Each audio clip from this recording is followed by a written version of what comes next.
Hey teaheads, this is Don from Mayleaf. What does it mean when a tea is supreme? Every year, I select the Mayleaf tea collection from tasting around 1,000 specialty teas that have already been shortlisted by scouts and producers at Origin. So they already shortlist loads of different teas. They send me about 1,000 and I taste them all and I select my absolute favorite teas. So every tea in the Mayleaf collection is my favorite tea of the year, the ones that I would gift to my best friends. We call them top tier teas, top drawer teas, pinnacle teas, whatever the terminology, they are absolutely my favorite teas of the year. So what does it mean when I then release a tea which is the same tea type, but we label it supreme? Does that mean that the original version is less good or inferior compared to the supreme version? I want to clear all of this up for you. I have in front of me Jade Arrow and Jade Arrow Supreme, and I've got Longjing, aka Imperial Green, and Longjing Supreme. These are all fresh in stock, and we're going to be doing a quick tasting of them because I want to explain the differences between our standard version and our supreme version. And I want you to imagine a graph. I want you to imagine a graph with the x-axis showing price and the y-axis showing quality. Now, obviously, quality is personal, it's perceived, and therefore it's something that is going to be arguable. What's a higher quality tea compared to another? However, there are some consistent quality markers, and generally there is some consensus over what makes a quality tea. But let's keep it personal. According to my personal taste, if you plot price against quality, overall, you will see some correlation. You will see that as price goes up, generally the quality goes up. Now, of course, there are many outliers to this where you've got an increase in price, but actually I think that the quality is lower than some of the lower priced teas out there. However, if you sort of just plot it all on a chart, you will see some correlation. And you will also notice that there is a point that I like to call the shoulder, whereby the price increases quite dramatically, but the quality increase is much more incremental compared to the proportions that you had previous to that shoulder point. Now, this shoulder point can be triggered by lots of things. It's most often triggered by terroir in origin. In other words, this particular field is so sought after because it's got such a big reputation that the price just shoots up. And yes, you can taste a quality increase some of the time, not all of the time. And I've done many videos where I've taste tested teas from very famous origins against less famous origins, and I've preferred the less famous origins. But let's just say in general terms, you can taste some incremental quality increase, but it's relatively small compared with the massive increase in the price. But I will taste all teas that are sent to me. I'm in the luxurious position where I get to taste the very rarefied teas, the super high echelon, high ticket teas out there, the first pluck, Lion's Head, Longjing, etc. I get to taste all of them, thankfully. That's the position that I'm in.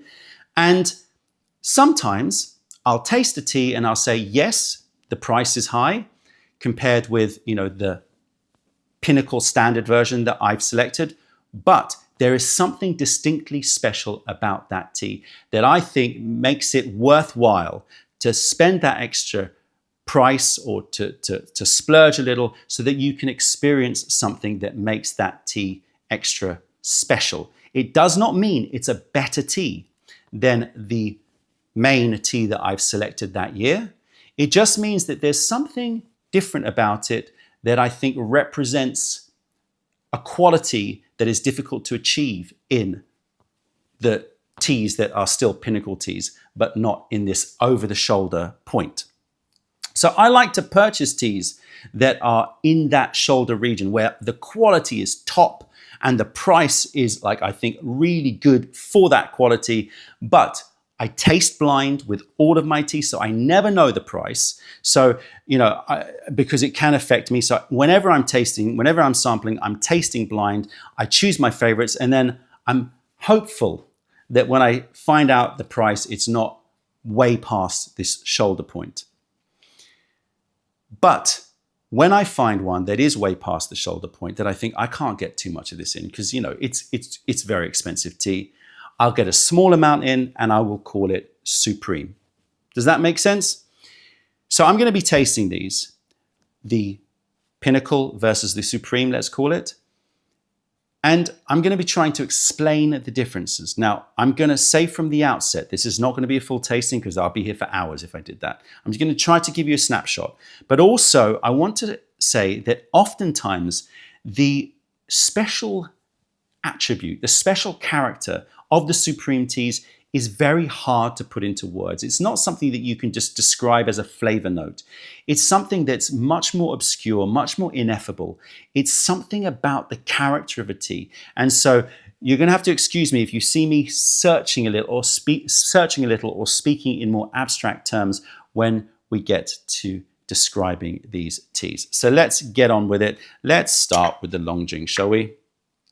So here we have our Imperial Green, which is our tea which we've released a few weeks ago.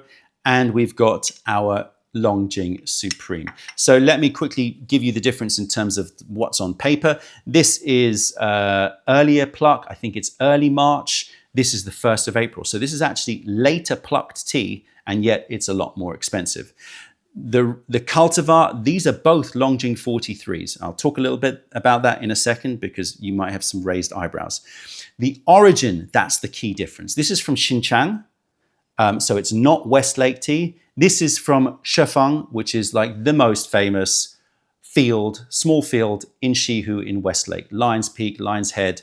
It is the most famed, you know, area. And I've often sort of talked about this area a little bit, you know, with a little bit of disdain, going, well, everyone releases tea from Shi Feng because everyone wants Shi Feng Long Jing because, you know, it's like the famed name. And I've not purchased a Shi Feng Long Jing for years, right? But as I said, I taste blind, so I don't know where anything is from. I don't know the price. And when I tasted this tea, I fell in love with it. It just so happens to be a Shi Feng tea. Very high price, but that's what you get. When you taste blind, you've got to find out afterwards. And I think that the origin on this is definitely something that you can taste, the terroir you can taste. That's not often the case with Shi Feng teas, in my opinion. Picking and processing is going to be similar. This is a handmade Shi Feng Long Jing, or like there is going to be some machine making at the beginning when it's doing that first pan roast, but then it will be finished by hand. It's very unusual that you get a fully handmade ones. And if you do get fully handmade Shi Feng Long Jing, you're going to be talking crazy money.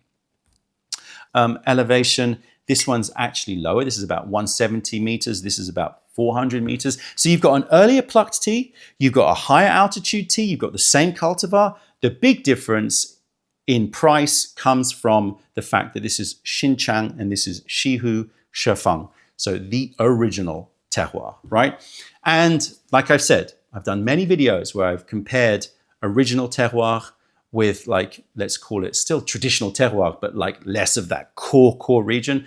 And oftentimes the result of that is that the lower terroir tea actually performs better. I prefer it. And certainly the cost to quality ratio is miles better.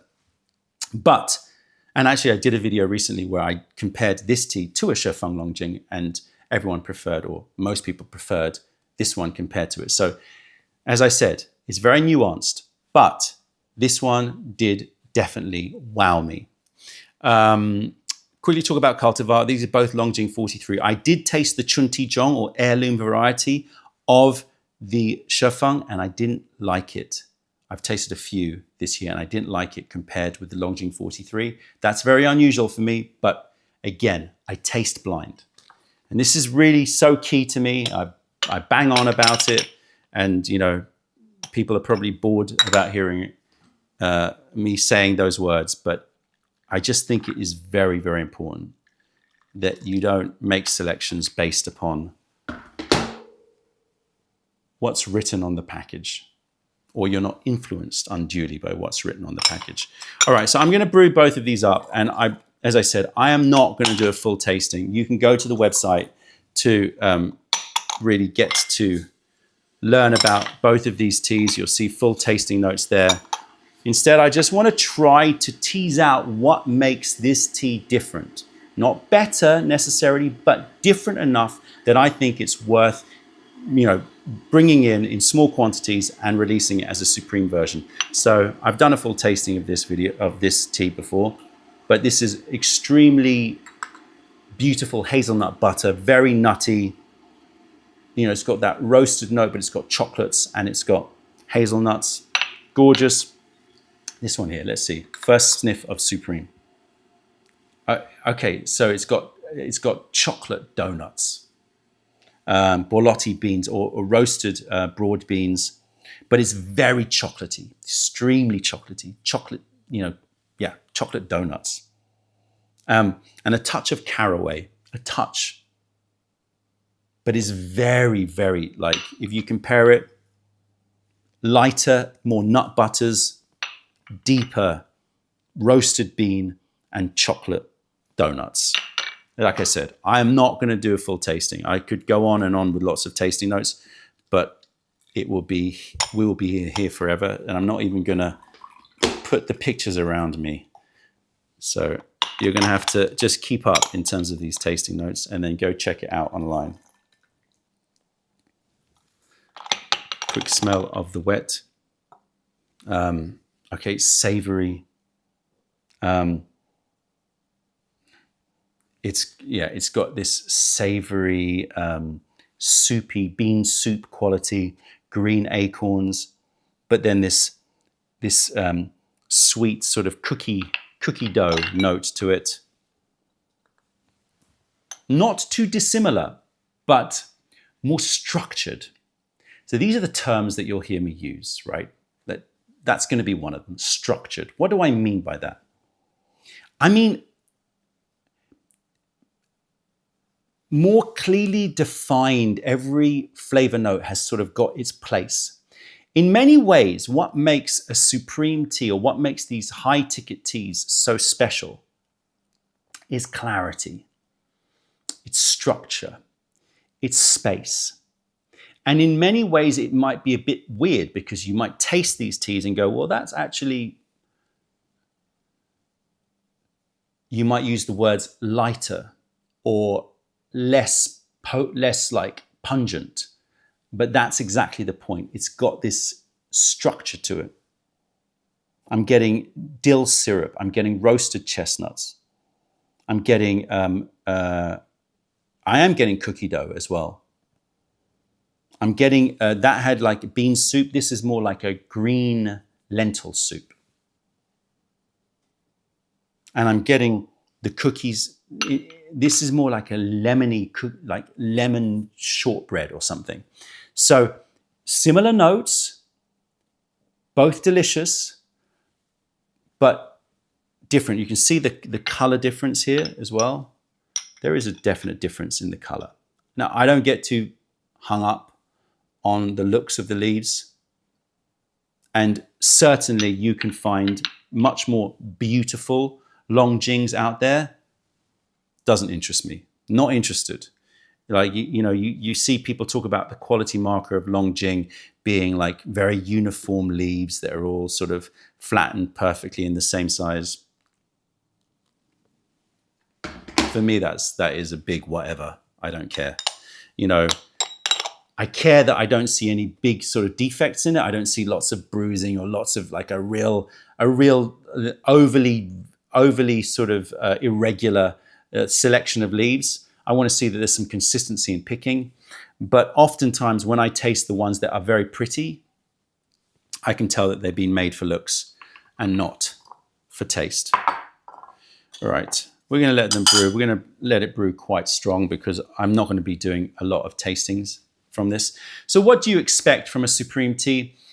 You expect that something ineffable, that something that's a little bit sort of tangential to the standard sort of tasting notes of a tea, something that is hard to describe, but generally relates to if it's terroir based, the soil, the minerality, giving something that like has a different resonance to it.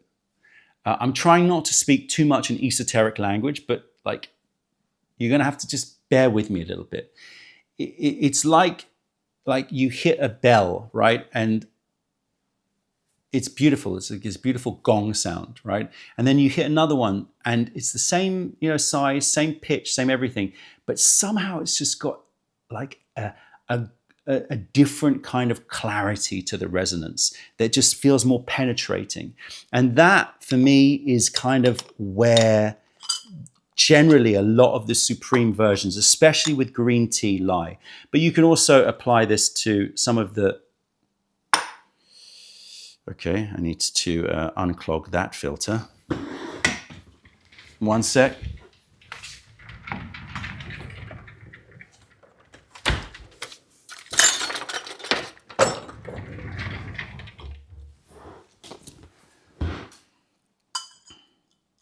I don't normally put through a filter, but I just thought I'd do it to show clarity, to see the difference in color. Okay. So I was saying you can also note that in pu'er tea as well. Now, I want you to look at the color difference here and see if there is any. I've not done this A/B yet, so I don't know if there is. Is there? Actually, not much. I was expecting to see more of a difference, but there isn't. They both look clear, vibrant, bright. Now, this was a longer infusion than I would normally recommend, purely because I'm going to be doing a sampling, one infusion, possibly two, but most likely just one infusion of these teas. Okay, let's give the Longjing Imperial Green a taste. Okay, I did brew this hard, which I like. It really gets all of the flavor out of it, so I can really sort of assess it. But I would recommend brewing more shorter infusions. I brewed at about 85 degrees, 86 degrees. It's gorgeous. It's got beautiful bean note. It's got a beautiful nut butter note. It's got freshness. It's got marrow and melon. Creamy, bright, fruity. It's got a lovely dryness, touch of bitterness moving to like a lemony sweet finish. It's balanced, it's roasty, it's fruity, it's slightly green, but the green is not like raw green. It's like it's like green acorn, raw nuts. Beautiful. Okay, Longjing Supreme. Okay, immediately texturally, there's something that happens with Supreme, a lot of the Supreme teas, these sort of really like top terroir teas, that hits differently. It's what I call a mineral glow. What do I mean by that?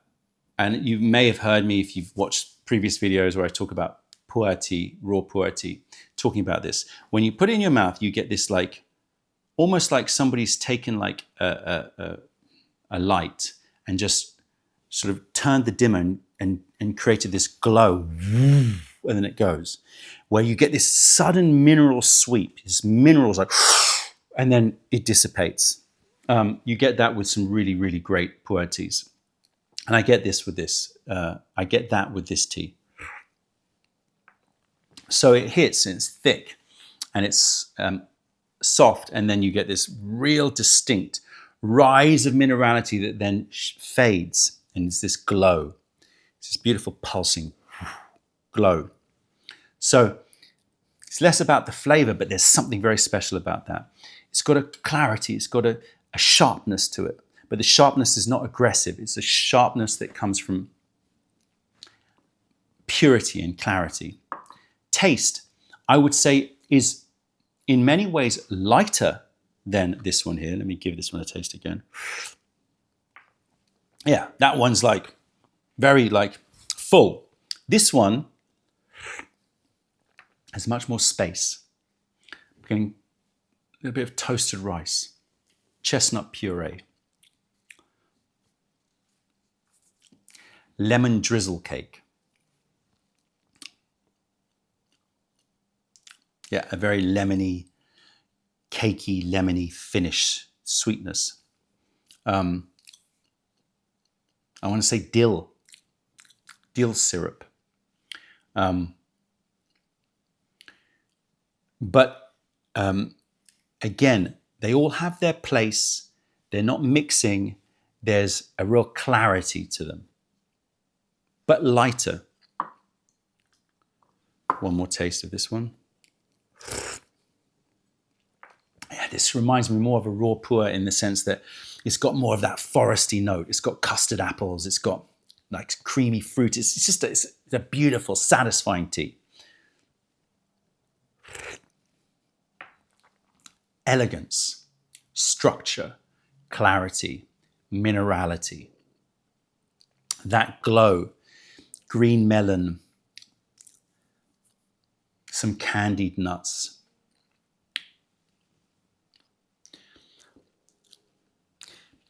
Structurally, it's very different.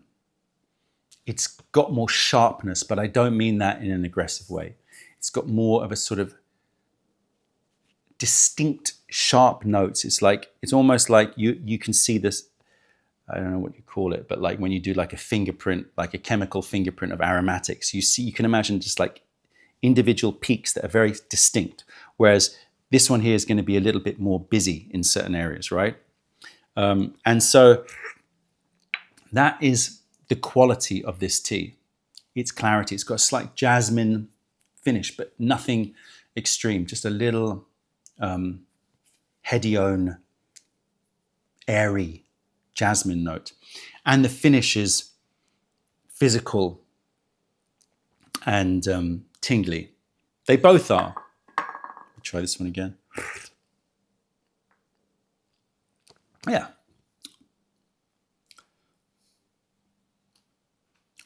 Yeah. Physical, tingly, but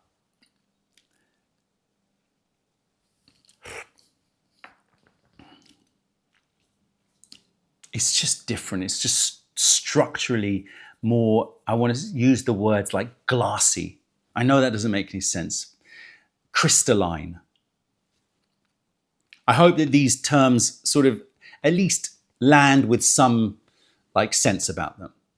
That's what you're paying for these, like, not all of them, very few of them in fact, but when you find a top terroir tea that exhibits what I look for in the characteristics of those top terroir areas, that's what I'm looking for. Crystalline, structure, clarity, elegance, those kinds of phrases or descriptors to determine that particular quality of these high ticket over the shoulder teas. Over the shoulder teas. There you go. There's pinnacle teas and there's over the shoulder teas. Okay, let's repeat this with Jade Arrow. And don't worry, I will be drinking these more because these are top teas. Right, so we've got here our Jade Arrow and Jade Arrow Supreme. Now you can see here the cultivar is different. They both are pale. This one's more golden. This one has distinctly got a more of a white look to it. Anji Baicha is the Chinese name, which basically means Anji white tea. It's not a white tea, it's a green tea, but they call it white tea because the cultivar, historic cultivar for this tea is very pale. And you'll see that once these are brewed up. So I'm going to turn the temp up a little bit. In fact, now what I'll do is I will just put some hot water in here at the bottom so that that heats up, and I will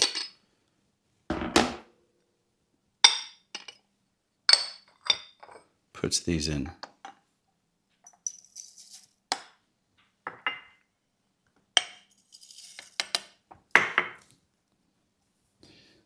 Pick up the stragglers. Okay, let's give this a smell. Oh, Oh, it's one of the greatest smells. The smell of Anji Baicha in the spring. What you don't want is those Anji Baichas that are very green looking. You see how sort of yellow this looks. You want that warm note. You don't want, in my opinion, a very green Anji Baicha. And I'm getting so much goodness here. I'm getting like chocolate cereal, like chocolate. I'm seeing chocolate rings, you know, like chocolate hoops. I'm getting toast, salted butter, but then like a hint of like a jam, like a black cherry jam. Oh, it's so good. All right, let's smell the Supreme. Again, lighter, more airy. I'm getting like ring donuts, like fairground ring donuts. I'm getting nougat. I'm getting dark chocolate, but the dark chocolate is somehow light, as in it's like a light smell of dark chocolate, if you understand what I mean, and just a sort of meadowy, warm meadow note to it. In terms of the difference between here and the reason why it's over the shoulder, as we are now calling it, is because of cultivar. This is the Baiyei Hao, which is the classic, really great cultivar for Anji Baicha. This is the Donghuang cultivar. Different cultivar, different price, different labor costs to produce it. You know, the cultivar is one thing, but it sort of like spills off to lots of different reasons why costs would change for it. But it's predominantly cultivar because these come from pretty much the same area of Anji. Both amazing, both pinnacle smells, both incredible, just different. Okay. Quick rinse. Put a lid on this one. Okay, now more of the greenness is coming out, but it's not green. It's like edamame. I'm getting nougat in this one as well. And like a savory, like as if I've taken like green melon and put some salt on it. Salted melon. This one here. Oh, it's very different. Reminds me of salted salted duck yolks, but used to make a custard. So it's like a salty, sweet, very rich custardy smell. But then it moves to this lightness. Wow. Gooseberries, elderflower,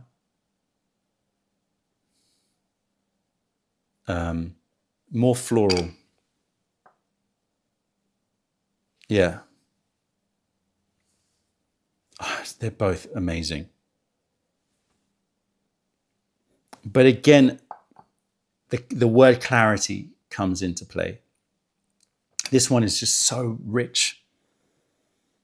There's something else in there. I don't want to get too sucked into tasting notes. Otherwise, this is going to be an epic video. There's a touch of like a borlotti bean note. There's that melon. And there's just a real depth to it. This one, it's lighter. Yes, it's got those rich salted duck yolk custard. And it's got like the flowers. But it's just altogether like brighter and lighter. Okay, let's whack the temperature up a little bit here. So with the Longjing, you have a difference in terroir, big difference in price, because Shi Feng Long Jing is the most sought after location for Longjing in the world. I don't think that's arguable. I mean, there are some other areas in Shihu that are close, but I don't think that they match the sort of name of Shi Feng. And in this case, you've got two cultivars, both albino cultivars. When I say albino cultivars, they have a pale quality, and you'll see how pale they are. We're going to compare the color in a bit. But it's the cultivar difference that is the big difference here in terms of the price. All right, let's brew these both up. And we're going to brew them again a long time, just because I don't want to be here all day tasting with you. I'm sure you've got stuff to get on with. You can see the difference in color of those cultivars. Let me see if I can bring that a bit closer to you. So you can see definitely a much more pale cultivar here. Beautiful, they're both beautiful. I mean, you don't get much prettier teas than this. We're going to let them settle in. So the other Supreme that we sometimes get is Fur Peak Supreme, which is Huangshan Maofeng. So far this year, I have not found it. I've tasted many very, very expensive Huangshan Maofeng, but I have not found the one that really says to me that this is definitely worth buying, even if it's a small amount, so that people can try these really, really like highly revered teas. These ones that come from these famous locations or from these very sort of more obscure cultivars, etc. I taste a lot, but if I don't feel like it's worth it, then obviously I don't buy it. So I'm not going to be purchasing a Longjing Supreme or an Anji Baicha or Jade Arrow Supreme every year. It really depends on what we get. And in fact, this one was, there were many that I rejected from suppliers and producers that I purchased from for many years before, rejected them. This is actually a new producer, and it really spoke to me. But I was telling everyone we're not going to get a Jade Arrow Supreme this year. So there is no guarantee that we'll get these teas in. It all depends on whether or not I fall in love with them. All right, I think that's probably enough. See if there's a difference in color. Again, relatively close.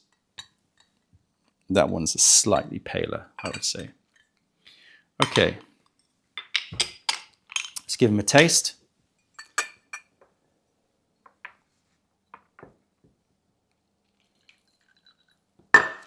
Jade Arrow Supreme. Yeah, you can see it's slightly lighter, maybe. Cheers, everybody. Oh, it's just one of the great, great teas out there. In fact, that salted duck egg custard that I was smelling in this one, I'm tasting in this one. Really distinct. It has a very particular taste, that salted duck egg yolks.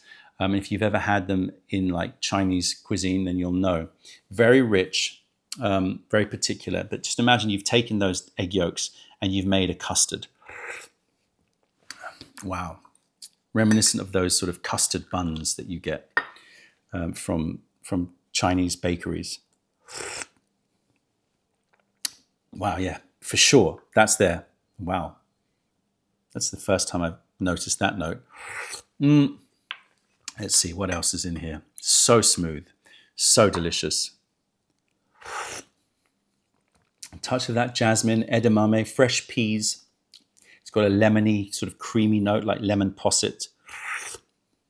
But it's also got that toasted cereal note that I talked about before, like chocolate hoops or bran flakes or something like that. Okay, let's taste the Supreme. Again, the words clarity, structure, crystalline pop into my head. This is more different in terms of the flavor profile than the Longjing, because Cultivar arguably has more of an effect on flavor than Terroir. Broad statement, but I think generally true. Oh, beautiful.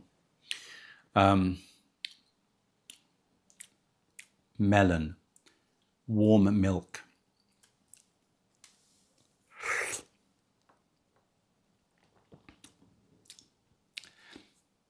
candied nettles. So it's like got this sort of nettle note, but it's sweet and syrupy. So good.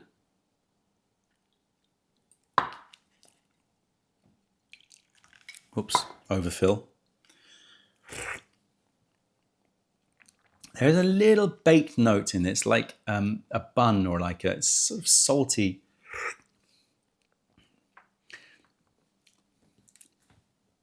Like a simple Asian, it's again got this sort of Asian bread, xiaopan, sort of salted, simple bread note, dipped in warm milk with like a gooseberry fruit fool. Gooseberry, I talked about lemon posset in this one, but this one's more like a gooseberry fool.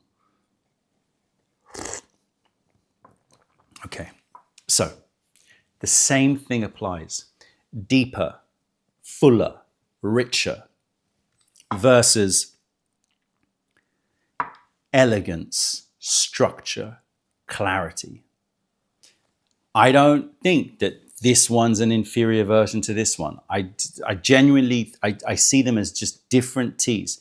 But what I see about this one here, and the reason why I select these as Supremes, is that they represent that rarefied style of tea where you get this lightness and clarity whilst having distinct character and a very confident, a confident charisma about it, even though it's got a quietness about it too. Does that make sense? I hope it does. And if you get to try these and do this A/B, then maybe you can share your thoughts about the difference between a Pinnacle and the over-the-shoulder Supreme version of these teas. They are beautiful abstractions in the world of tea that as you dive deeper into tea and you sort of explore your journey in tea, you know they become even more special because you know how unusual it is to find those kinds of teas. And that's why they're called Supreme. That's it, tea heads. Check out other videos, taste our teas wherever you're on the world by browsing mayleaf.com, and come visit us if you're ever in London. Other than that, I'm Don from Mayleaf. Thank you for being part of the revelation of true tea. Stay away from the tea bags. Keep drinking the Pinnacle and Supreme and over-the-shoulder stuff, and spread the word because nobody deserves bad tea. Bye.